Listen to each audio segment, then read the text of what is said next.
నమస్కారం. ఆధ్యాత్మిక సుధాసాగరం ధర్మ సందేహాలు ప్రత్యేక కార్యక్రమానికి సాదర స్వాగతం.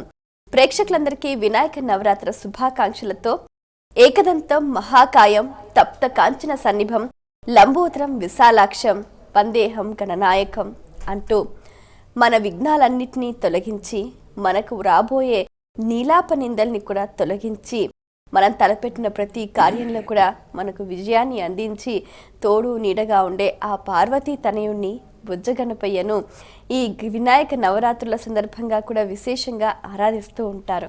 అయితే ఈ ఆరాధన క్రమంలో కూడా ఎవరు ఏ విధంగా ఆరాధించాలి, ఏ స్వరూపంలో ఆరాధించాలి, ఎలా ఆరాధిస్తే గణపతి మనకు త్వరగా అనుగ్రహిస్తాడు, ఇలాంటి ఎన్నో అంశాలకు సంబంధించి ప్రేక్షకులు వాళ్ళకు కలిగిన సందేహాలను మన ఈ కార్యక్రమానికి ఉత్తరాల ద్వారా, ఈమెయిల్స్ ద్వారా రాసి పంపిస్తున్నారు.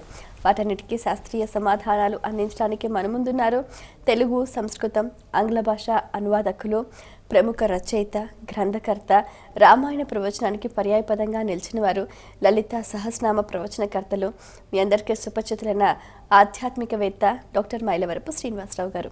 వారితో మాట్లాడి మరిన్ని విషయాలు వారి మాటలో తెలుసుకుందాం. ఈనాటి కార్యక్రమాన్ని ప్రారంభిద్దాం. నమస్కారం అండి. నమస్కారం అమ్మా.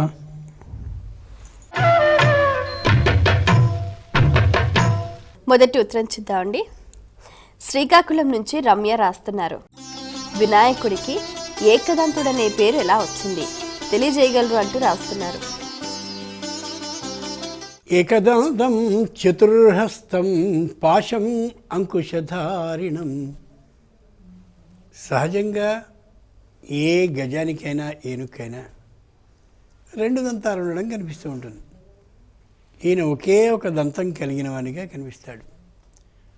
తుండము ఏకదంతమును కదా పద్యం. ఎలా వచ్చింది? వ్యాసో నారాయణో హరి. ఏ నారాయణుడు ఉన్నాడో శ్రీహరి, ఆయన వ్యాసునిగా అవతరించి భారత కథ మొత్తాన్ని ఆ బుద్ధిలో ఉంచుకుని దీన్ని కలియుగంలో ఉండేటటువంటి ప్రజలకి ఎలా అందించాలా అని ఆలోచించాడు. ఆయన ఆలోచించి నేను ఈ భారతాన్ని అలా కావ్య రూపంగా, శ్లోకాల రూపంగా అలా ఆశువుగా చెప్పుకుపోతుంటే నేను చెప్పేటటువంటి ఈ కవిత్వాన్ని అక్షరాలుగా అలా రాయగలిగిన శక్తిమంతుడెవరు అని ఒక క్షణం ఆలోచించాడు. ఆలోచిస్తే వెంటనే తట్టల బుద్ధికి ఆయనకి. బ్రహ్మని ప్రార్థిస్తే బ్రహ్మ ప్రత్యక్షమై, నువ్వు ఇలా ఆలోచిస్తున్నావు కదా, నువ్వు ఎంత వేగంగా కవిత్వాన్ని చెప్తే అంత వేగంగానూ రాయగలిగినటువంటి మహానుభావుడు, సర్వ విద్యలకి అధిష్టాత వినాయకుడున్నాడు అని సూచించాడు. అలాగా అయితే సరే అని చెప్పి వినాయకుడిని ప్రార్థించాడు. శ్రీహరి స్వరూపం వ్యాసుడు అంటున్నారు కదా, వ్యాసుడికి ఆ మాత్రం తెలియదా, ఏమిటి కథ, ఏమిటి నాటకం అనుకుంటారు. అంతటి శ్రీహరి ఇక్కడ వ్యాసునిగా లోకంలో జన్మించాడు కాబట్టి మానవ సహజమైన పద్ధతిలోనే ఆయన ప్రవర్తించి తీరాలి, అంతే తప్ప ఆయనకి తెలియక కాదు. సరే వినాయకుడి ప్రత్యక్షమై ఏం కావాలి వ్యాస మహర్షి అన్నాడు. ఏం లేదు, భారత కథ మొత్తాన్ని నేను నా బుద్ధిలో సిద్ధం చేసుకున్నాను. ఏ పర్వం ఎంతవరకు ఉండాలో, ఏ కథలో ఎంతవరకు ఆ పర్వం ముగిసిపోవాలో ఇవన్నీ నిర్ణయించుకున్నాను. కానీ నేను కవితాని ధారారూపంగా అలా చెప్పేస్తుంటే కవిత్వాన్ని రాయగలిగిన వాడు ఎవరు అని అడిగితే బ్రహ్మ నిన్ను సూచించాడు కాబట్టి నేను కవిత్వాన్ని చెప్తూ ఉంటే నువ్వు రాయి. వినాయకుడు ఆలోచించాడు. విద్యలకి అధిష్టాతని, సంగీతాన్ని ఆపోషణ పట్టిన వాడిని, లోకమంతా కీర్తించేటటువంటి ఖ్యాతి కలిగిన వాడిని ఆయన చెప్తుంటే నేను రాయాలా అని అవమానంగా భావించి సర్వజ్ఞోపి గణేశో యత్ క్షణమాస్తే విచారయన్, ఓ క్షణం మౌనంగా ఉండిపోయాడు. ఈ లోపల వ్యాసుడు ఆలోచించి ఏమిటి కాదంట, ఏమిటి ఈయన కాకపోతే ఇంకోడిని ఎవరిని వెతుక్కోవాలి, కష్టమే, ఈయన ఆలోచనలో పడ్డాడు అని కొద్దిగా మానసికంగా ఆందోళన చెందాడు వ్యాసుడు. క్షణమాస్తే విచారయన్ లేఖినీ నావతిష్ఠేత తదాస్యాం లేఖకోహ్యహం. వ్యాస మహర్షి రాస్తాను పో, కానీ ఒక చిన్న నియమం, నేను వేగంగా రాసేటటువంటి ఆ గంటం నీ కవిత్వ ద్వారా నిదానమై ఒకవేళ ఆగిపోయిందా, ఇక నేను రాయను. నేను కానీ గంటాన్ని ఆపితే ఇక లోకంలో ఎవడో రాయడు, గుర్తుంచుకో. కాబట్టి నేను కవిత ధారని, నీ కవితా ధారని గంటం పట్టి రాస్తుంటే ఆగనంతటి వేగంగా నువ్వు చెప్పుకోవాలి. దానికి ఇష్టపడితే చేస్తా, కష్టపడితే మానేద్దాం, అదేదో తేల్చన్నాడు. వెంటనే వ్యాసుడు నమస్కరించి అలాగే, కానీ ఒక చిన్న నాదో ప్రార్థన చెప్పు. వ్యాసోప్యువాచ తం దేవం అబుద్ధ్వా మా లిఖ క్వచిత్. నాదో చిన్న ప్రార్థనయ్యా, నేను ఏం చెప్పినా సరే నువ్వు జాగ్రత్తగా దాన్ని అర్థం చేసుకుని మాత్రమే రాయాలి. అబుద్ధ్వా మాలిక, అర్థం చేసుకునే రాయి తప్ప అర్థం కాకుండా ఏదో ఆయన చెప్పాడు కాబట్టి నేను అలా అలా అలా రాసేయకు. అబుద్ధ్వా మాలిక క్వచిత్, అర్థం చేసుకోకుండా రాయడానికి వీళ్ళ. అర్థం చేసుకోకుండా రాయకూడదా, అర్థం చేసుకుని రాయాలా? నేను కూడా అర్థం చేసుకునేంత గట్టిగా నువ్వు కవిత్వాన్ని చెప్తావా అని ఒకసారి వినాయకుడు మళ్ళీ ఒకసారి క్షణవాగి సరే అన్నాడు. అయితే ప్రారంభిద్దామా? ప్రారంభిద్దాం.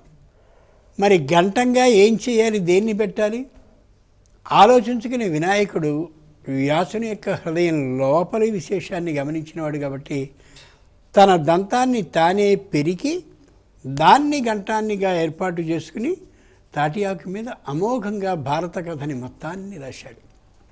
ఇక్కడ విశేషాన్ని గమనించాలి. ఈయన రెండు దంతాలున్నవాడు, ఒక దంతాన్ని పెకలించుకున్న కారణంగా ఒక దంతం కలిగిన వాడే అయినా దాంట్లో అంతరర్థం ఏమిటంటే వినాయకుడు భారత కథని వ్యాసుడంతటి వాడు చెప్తుంటే ప్రత్యక్షరాన్ని అర్థం చేసుకుని మాత్రమే రాశాడు కాబట్టి అబే భారతంలో ఈ తప్పులు ఉన్నాయండి, భారతం పాపం వ్యాసుడు సరిగా రాయలేకపోయాడు అని ఎవ్వడన్నా బుద్ధిహీనుడే అని అర్థం. ఎందుకని బుద్ధికి అధిష్టాత అయినటువంటి వినాయకుడంతటి వాడు విని అర్థం చేసుకుని స్వయంగా రాసి లోకానికి విడుదల చేస్తే ఈ అనేవాడు వినాయకుడి కంటే గొప్పవాడా?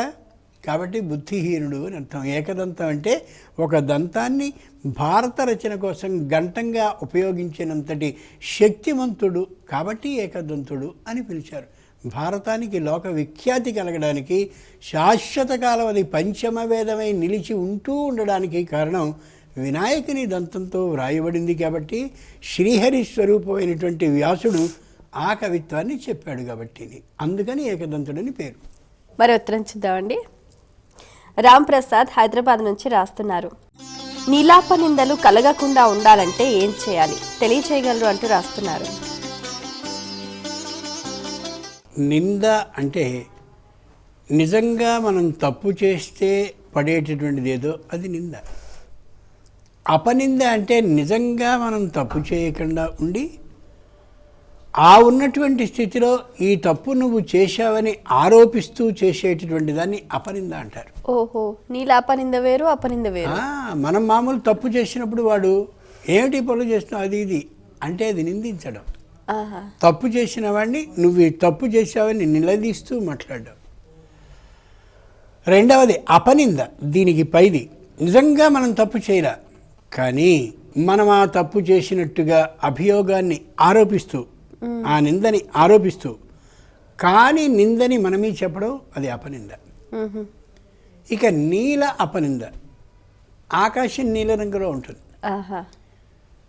నీలి రంగులో ఉండడము అంటే అర్థం ఏమిటి? ఆకాశానికి ఎంత దూరం ఎగురుతున్నా ఇంకా పైనుంది ఇంకా పైనుంది ఆకాశం అని అనిపిస్తూ ఉంటుంది, నిజంగా ఉండదు. ఆకాశో అవకాశ శూన్య అని లేనిది ఏదైతే ఉందో అట్లాంటి అపనిందని మరి నెత్తి మీద వేయడం. అంటే అపనింద నీలాపనింద చిన్న భేదం ఉంది. నిజంగా మనం ఎక్కడో సంస్థలో పనిచేస్తున్నప్పుడు ఆ సంస్థలో ఒక వస్తువుని మనం దొంగిలించకపోయినా దొంగిలించినట్టుగా చెప్పడం అనేది అపనింద, అదొక అభియోగాన్ని మోపడం. నీల అపనింద అంటే అసలు ఆ సంస్థకి ఏ వాహనమూ లేదనుకో, ఆ వాహనాన్ని నువ్వు పట్టుకుపోయే అండం ఉందే, అసలు కానిది ఏదో ఆ కానిదాన్ని అపనిందగా చేస్తూ మన మీద వేయడం అది నీలాపనింద. అటువంటి నీలాపనిందలు తొలగాలి అంటే వినాయకునికి సంబంధించినటువంటి వ్రత కథని చదివి అక్షతలని తలన ధరించినట్లయితే అది ఉండదు అని మనకి వినాయక వ్రత కథ తెలియచేస్తుంది. ఇదేమిటి ఇలా అంటారు ఏమిటని అంటే చివరిలో మనకి కృష్ణుని కథ వస్తుంది. భగవంతుడంతటి వాడు కృష్ణుడు, సామాన్యుడు కాదు కదా, కృష్ణస్తు భగవాన్ స్వయం. ఆయన మీద కూడా ఒక నింద వచ్చింది. ఆ కథని మనం ఈ వినాయక చవితి కథల్లోనే ఒకటిగా చదువుతాం. అంటే మనుష్యుల నోరు ఎట్లాంటిది అంటే తప్పక భగవంతుడైనా సరే వాడికి కూడా అపనిందని వేసేంత శక్తివంతమైన జాతి ఈ మనుష్య జాతి అని. అంటే నీలాపనిందలు తొలగాలి అంటే నీలాపనింద కనీసం రాకుండా ఉండేలా ప్రవర్తించేలా మనని మనం ఎప్పటికప్పుడు జాగ్రత్తగా చూసుకోవాలి అని వినాయక చవితి కథ మనకి తెలియజేస్తుంది. ఏ క్షణంలో అయినా రావచ్చు. లోకాపవాదాద్భయం, దేనికి భయపడక్కల. లోకం మన మీద ఒక అపవాదుని వేస్తే దానికి భయపడాలి. తప్పక ఈ చుట్టుపక్కల వాళ్ళు ఏదో ఒక మన మీద అపనిందని వెయ్యాలనే ధ్యాసతో ధ్యానంతోనే ఉంటారనే విశేషాన్ని ఎప్పుడూ మర్చిపోకూడదు. కాబట్టి ఆ భద్రతని గట్టితనాన్ని మనని మనం ఆత్మపరీక్ష చేసుకుంటూ ఉండాలని ఆ విషయాన్ని ఖచ్చితంగా చెప్తుంది మనకి ఈ వినాయక చవితి కథ. మరి ఉత్తరం చూద్దామండి. శ్యామ్ ప్రసాద్ వరంగల్ నుంచి రాస్తున్నారు. గణపతి అనుగ్రహం కలగాలంటే ఏ స్తోత్రం చదవాలి తెలియజేయగలరు అంటూ రాస్తున్నారు. వినాయకుడికి సంబంధించిన పంచశ్లోక వినాయకం అనండి. అంటే 5 శ్లోకాలు వినాయకునికి సంబంధించినవి. భుజంగ ప్రియాత ఛందస్సులో వ్రాయబడ్డది ఉంది. రణక్షుద్ర ఘంటా నినాదాభిరామం చలత్తాండవోద్దండ పద్మతాళం లసత్తుందిలాంగో పరివ్యాలహారం గణాధీశమీశానసూనుందమీడే. వినాయకుడు నృత్యం చేస్తున్నట్టుగా జాగ్రత్తగా ఆలోచించుకుని వినాయకుని నృత్యకాలంలో పఠించడానికి వీలుగా, మధ్యల మీద మోగించడానికి అనువుగా, శృతి లయలకి సరిపోయే విధంగా ఆదిశంకరాచార్యుల వారు మనకు అనుగ్రహించారు భుజంగ ప్రియాత స్తోత్రాన్ని. దాన్ని చదువుకోవచ్చు. వైదికులైనటువంటి వాళ్ళు, శక్తివంతమైనటువంటి విధానం కలిగిన వాళ్ళు, ఉచ్చరించగలిగిన నేర్పరితనం ఉంటుంది. కాబట్టి ఓం లం నమస్తే గణపతయే త్వమేవ ప్రత్యక్షం తత్వమసి త్వమేవ కేవలం కర్తాసి త్వమేవ కేవలం ధర్తాసి త్వమేవ కేవలం హర్తాసి అని ఇలా గణపతి అథర్వ శీర్ష ఉపనిషత్తు ఉంటుంది. దాన్ని పారాయణం చేసుకుంటే మంచిది. చిత్రం ఏంటంటే వినాయకుని గణపతి అథర్వ శీర్ష ఉపనిషత్తుని కనీసం 4 మార్లు చదవాలి ఒకే వరుసలో, అంటే ఒకే క్రమంలో. మనం తెలుగులో ఏకబిగిని అంటుంటారు, సమాసం తప్పారు కానీ ఏకబిగి అంటే ఆపకుండా అని అర్థం. అలా చదివితే అది గట్టిగా పనిచేస్తుంది. ఓ మాట మనవి చేస్తున్నాను, మాకు అథర్వ శీర్షం రాదు, స్తోత్రాలు చదవడం రాదు, శ్లోకాలు చదవడం రాదు, తప్పులు అవుతూ ఉంటాయి. మేము సామాన్యులం, ఏదో ఇంగ్లీష్ చదువుకున్న వాళ్ళం, లేకపోతే తెలుగు వాళ్ళమే అయినప్పటికీ కూడా చదివేటటువంటి అవకాశం మాకు లేదు, అక్షరాస్యులమైన ఇది తెలియదు, ఇలాంటివి ఉంటారు కదా మన ప్రేక్షకుల్లో. మరి వాళ్ళు ఏం చేయాలి? తుండమునే కదంతమును తోరపు బజ్జయువామహస్తమున్ మిండుగ మృయు గజ్జలును మెల్లని చూపులు మందహాసమున్ కుండగ గుజ్జు రూపమును కోరిన విద్యలకెల్ల ఒజ్జయుండెడి పార్వతీతనయ ఓయి గణాధిప నీకు మృక్కెదన్ నీకు మృక్కు ఎదన్. ఇది పద్యం. నేననేది ఏమిటంటే ఏ శ్లోకాన్ని చదువు, ఏ పద్యాన్ని చదువు, ఏ వేద మంత్రాన్ని చదువు, ఏ ఉపనిషత్తుని చదువు, అర్థం కాని తెలియకపోయినట్లయితే అర్థం తెలిసినంత గట్టి పట్టు ఆ ప్రయోజనం మీద రాదు అని. అర్థం తెలిస్తే ఎంత ఆనందంగానే ఉంటుంది. తుండము ఏకదంతమును, పెద్ద తుండం ఊహించుకోవాలి. ఏకదంతమును, ఒకే ఒక దంతం. తోరపు బొజ్జయు, పెద్ద బొజ్జ. వామహస్తమున్, పొట్టిగా ఉండే చెయ్యి. ఊహించుకోవడానికి కష్టమైంది ఇందులో. మెండుగ మ్రోయు గజ్జలును, పాదాలకి గజ్జలు. మెల్లని చూపులు, బద్ధకంగా చూసే చూపులు. మందహాసము, నవ్వితే కూడా అదో చిత్రంగా ఉంటుంది, అది కూడా చాలా బద్ధకంగా నిదానంగా ఉంటుంది. కొండొక గుజ్జు రూపమును, బాగా పొట్టి చేతులు, పొట్టి కాళ్ళు, పెద్ద బొజ్జ, ఆ ముఖానికి నిండుగా ఉండే గజరూపం, పెద్ద చెవులు, అదో గమ్మత్తుగా ఉండే రూపం. కొండొక గుజ్జు రూపమును కోరిన విద్యలకెల్ల వజ్జవైయుండెడి పార్వతీ తనయ. ఏ విద్యని మనం అడిగితే ఆ విద్యని క్షణంలో అనుగ్రహించగలిగిన నేర్పరితనం ఉన్నటువంటి పార్వతీ తనయుడాయన. నీకు నమస్కరిస్తున్నాను. దీనికి ఒక చిత్రం ఉంది కథ. అంటే మనం ఒక స్తోత్రానికి, శ్లోకానికి, ఉపనిషత్తుకి, అలాగే ఒక పద్యానికి ఉండే అర్థాన్ని బుద్ధిలో ఉంచుకునే విధానాన్ని మనం చేస్తున్నాం. పార్వతీదేవి తన ఊళ్ళో కుర్రాన్ని కూర్చోబెట్టుకుంది, వినాయకుడిని. మా అబ్బాయి ఎలా ఉన్నాడు అని చూసింది ఆవిడ. తుండము, మా వాడు భోజనంలో మంచి దిట్ట అని చెప్దామని అనుకుంటే తుండము, నోరు పెద్దగా ఉండి చక్కగా భోజనం చేస్తాడా, చేయగలడా అని అనుకుంటే ముఖానికి తొండం ఒకటి అడ్డుగా ఉంది. ఏకదంతమును, 32 దంతాలుంటే టకటగా తినేసేసేదో చేయగలడు, కానీ ఏకదంతమును, ఒకే ఒక దంతం, అది కూడా యువతలకు ఉంటుంది. పోనీ చిన్న బొజ్జ అయినట్టయితే ఏదో తంటాలు పడతాడు అనుకుంటే తోరపు బొజ్జయు, వేలాడేటటువంటి బొజ్జ, పెద్దదైన బొజ్జ. ఈ పెద్ద బొజ్జకి ఈ తుండం అడ్డుగా ఉన్న నోటిలోనికి, ఆ దంతాలు ఒకటే మాత్రం ఉన్నటువంటి నోటిలోనికి ఏం చేస్తాడు ఆయన? పోనీ చెయ్యి ఏమన్నా వేగంగా అందించేస్తుందా అని ఆలోచిస్తే తొండం కిందికి వెళ్ళి వామహస్తమున్, ఈ చెయ్యి నోటికి అందేంతకంటే తక్కువ పొడుగులో ఉంది. ఇది ఎంత కష్టం! చెయ్యి మనుష్యునికి సంబంధించింది, ముఖం గజానికి సంబంధించింది. అంచేత ఆవిడ ఆలోచిస్తుంది. వాళ్ళ అబ్బాయిని ఒళ్ళో కూర్చోబెట్టుకుని పార్వతీదేవి ఆలోచిస్తున్నటువంటి భావనతో ఊహించండి, ఎంత బాగుంది. పెద్ద తుండం, నోటికి చెయ్యి అందకుండా ఉండే పొట్టి చెయ్యి, పెద్ద బొజ్జ, ఒకే ఒక దంతం. మా వాడు భోజనంలో గొప్ప విద్వాంసుడు కాడు, నైపుణ్యం లేదు. పోనీ వాళ్ళ నాన్న మంచి నృత్యాన్ని చేసేటటువంటి నర్తకుడు, ఆ లక్షణం వచ్చిందా మా అబ్బాయికి? ఏమన్నా ఆలోచించింది. మెండుగా మ్రోయు గజ్జలను, విపరీతమైనటువంటి వేగంతో గజ్జలు మోగుతూ ఉంటాయి, కానీ మెల్లని చూపులు.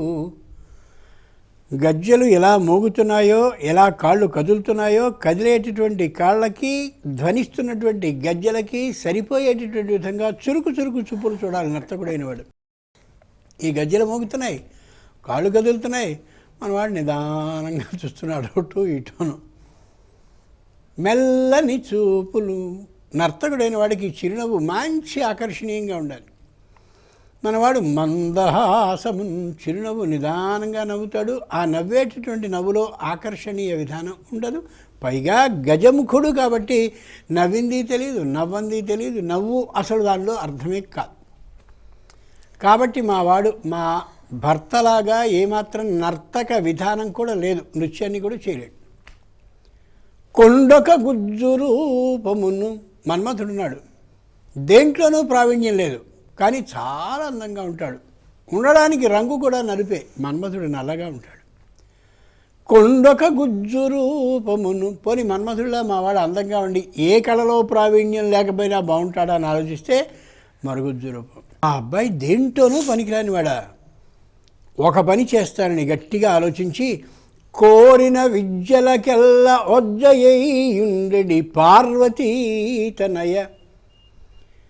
ఎవ్వరు ఏ చదువుని నేర్చుకోదలుచుకున్నా 64 విధాలైనటువంటి, మనం అంటారే చతుషష్ఠి కళలని, 64 విధాలైనటువంటి విద్యల్లో ఏ విద్య కావాలి అని అనుకున్నా ఆ విద్యని మా అబ్బాయిని ఆరాధించకుండా రాకుండుగాక అని వాడిని సకల విద్యా అధిష్టాత చేసినాడు.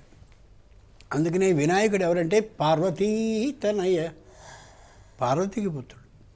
ఇప్పుడు ఏదైనా చదువు కావాలి అని అనుకునేటటువంటి వాడు వినాయకుని ముందు కూర్చుని వేళాకోళం చేశాడు అనుకో, చదువు మాత్రం ఎగిరిపోతుంది. కాబట్టి పొరపాటును కూడా వినాయకుడిని చూసి మరో రకంగా ఉండకుండా ఉండేలాగా చేసింది ఆ తల్లి. పార్వతీ తనయ. ఇక్కడ ఇంకో చిత్రం, ఒట్టి చదువుకి మాత్రమే కాదు, గణ అధిప, అన్ని గణాలకి కూడా అధిపతి కాబట్టి లక్ష్మి కావాలి అంటే అది వస్తుంది. యక్షులకి సంబంధించిన అమోఘమైన గానం కావాలంటే అది వస్తుంది. ఇంకోళ్ళకి సంబంధించిన కంఠస్వరం అది వస్తుంది. ఏ గణానికి సంబంధించిన ఏ ప్రసిద్ధి ప్రాముఖ్యం ఉందో అన్ని గణాలకి అధిపుడు ఈయన కాబట్టి అన్ని విధాలైన ఫలాలు ఖచ్చితంగా లభిస్తాయి పార్వతీ తనయుడైన వినాయకుడిని ధ్యానిస్తాయి. చివరి మాట ఏమిటంటే, ఈయన అమ్మ కొడుకు కదా, అంచేత వినాయకుడికి కానీ నమస్కారం చేస్తే అబ్బో మా అబ్బాయికి వీడెవరో దండం పెడుతున్నారు, ఈమె ఎవరో దండం పెడుతోంది అని ఆలోచించి పార్వతీదేవికి కూడా వశురాలు అవుతుంది ఆ నమస్కరించేవారికి. ఈ రూపాన్ని మనసులో పెట్టుకుని ఈ ధ్యానాన్ని దృష్టిలో ఉంచుకుని చేస్తే ఆ శ్లోకాలు, స్తోత్రాలు, ఉపనిషత్తులు వాటిల్లో ఉన్న అర్థాన్ని అంతటినీ మనం తెలుసుకున్నట్టే అవుతుంది, ఆరాధనలో భాగమే అవుతుంది. మరి ఉత్తరం చూద్దామండి. వేణి వైజాగ్ నుంచి రాస్తున్నారు, కృష్ణుడికి వినాయకుడి కథకి సంబంధం ఏంటి తెలియజేయగలరు అంటూ రాస్తున్నారు. ఇది 5వ వ్రతకథగా మనకు కనిపిస్తుంది. యస్మిన్ కృష్ణో దివం యాతస్తస్మిన్నేవ తదాహని ప్రతిపన్నం కలియుగం. కలియుగం ప్రారంభమైన రోజునే కృష్ణుడు ఈ లోకం నుంచి నిర్యాణం అంటే ఈ లోకాన్ని విడిచి పైలోకానికి వెళ్ళిపోయాడు.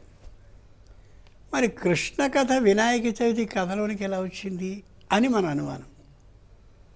కలియుగంలో మాత్రమే వినాయక పూజ లేదు, కలియుగంలో మాత్రమే కృష్ణుడు లేడు, ఎప్పటి నుంచో ఉన్నటువంటి కథ.